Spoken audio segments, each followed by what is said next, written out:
Today I'm going to read a book called The Day Dad Joined My Soccer Team, written by Maureen Fergus and Mike Lowry.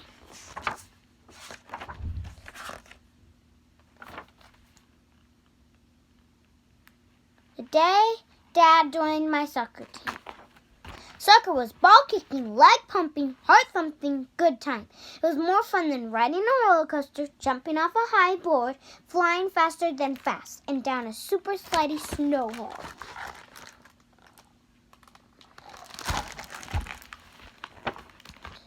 My dad came to all of my games and always cheered louder than anyone, but sometimes I got the feeling that he wanted to do more. So when Coach said he was looking for a parent volunteer, I told my dad that the team needed his help.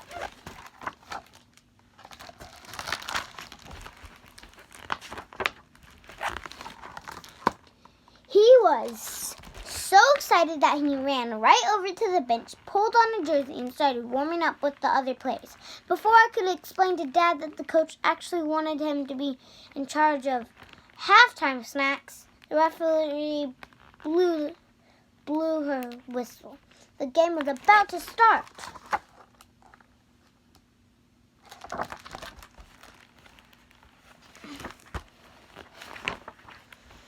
We all crowded around Coach to find out what positions he wanted us to play. When my dad heard that he was on defense, he complained that defense was boring and started whining at Coach to let him play forward instead.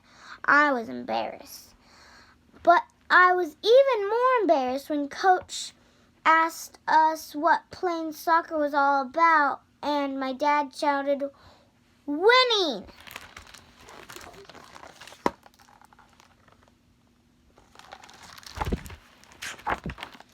"Dad," I whispered as we jogged onto the field playing soccer, "it isn't all about winning."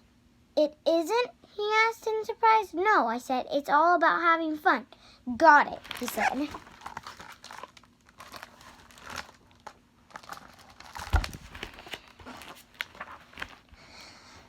But I don't think he did get it, because instead of having fun playing soccer, he had fun picking dandelions and waving to the parents and watching airplanes fly by. And when he was taken off the field for rest, he had fun fooling around on the sidelines and pestering Coach and kicking the practice balls everywhere.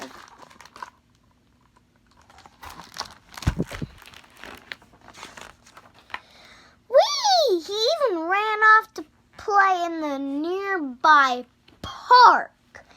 As I was leading him back to the bench, I explained that kind of fun he was having wasn't helping the team. You needed to listen to the coach and participate. "Dad," I said, "you need to get your head in the game." "Got it," he said.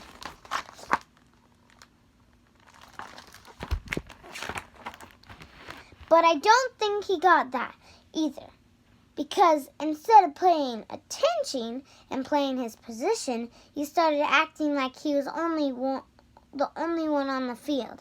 And when the other team scored a goal, he groaned as if our goalie had let a ball in on purpose. Luckily, he didn't notice, because everyone else was telling her, "Good try," and "Don't worry about it." It was happy about that, but I sure wasn't happy with my dad.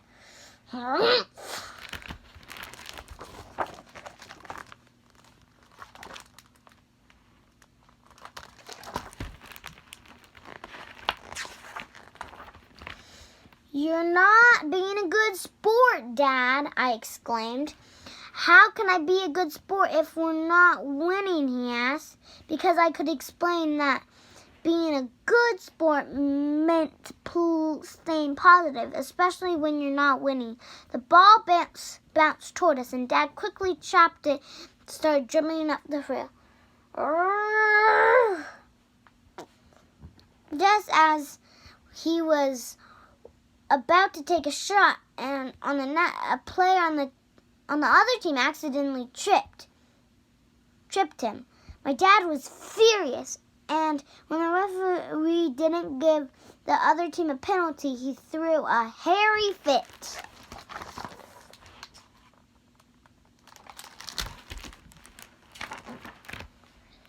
The referee was much nicer than I would have had. Instead of kicking my dad out of the game, she sent him to the bench to calm down. I know where we're going to do with him, I whispered to the coach. He's ruining the game for everyone.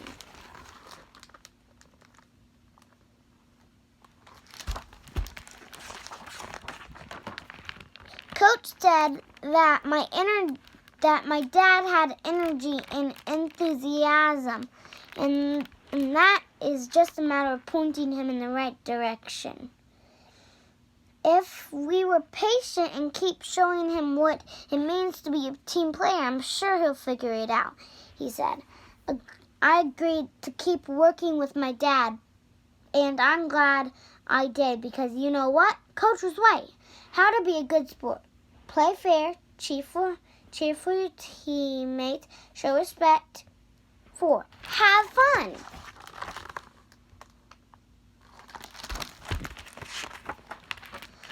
During the second half, Dad stayed positive and tried hard no matter what the score was or what position Coach asked him to play.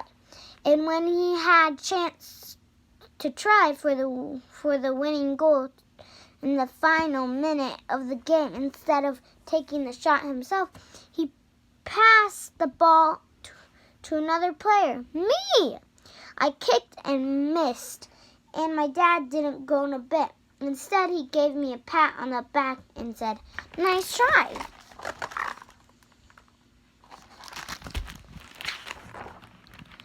When the game was over, Dad all gave our players high fives, thanked the referee for a job well done, and offered to collect the corner flags for the coach. I have 3 cheers for the other team and even shook the hand of the player who tripped him. I was so proud.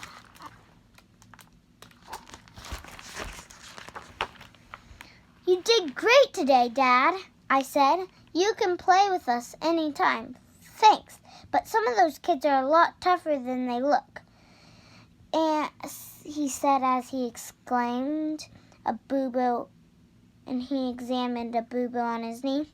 "Maybe there is a less dangerous way for me to help out. I heard a rumor that Coach needs a hand with halftime snacks," they said. "Plus, you know, you're really great at cheering, Dad." Dad said I was a really great person to cheer for.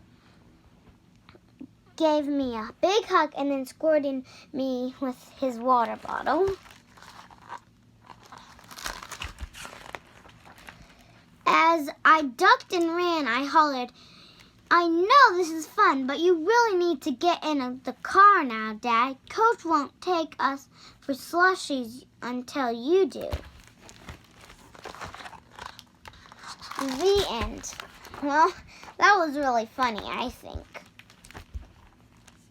I hope that I can read more and hope you read a lot. I love reading a lot, so I hope you like to read too.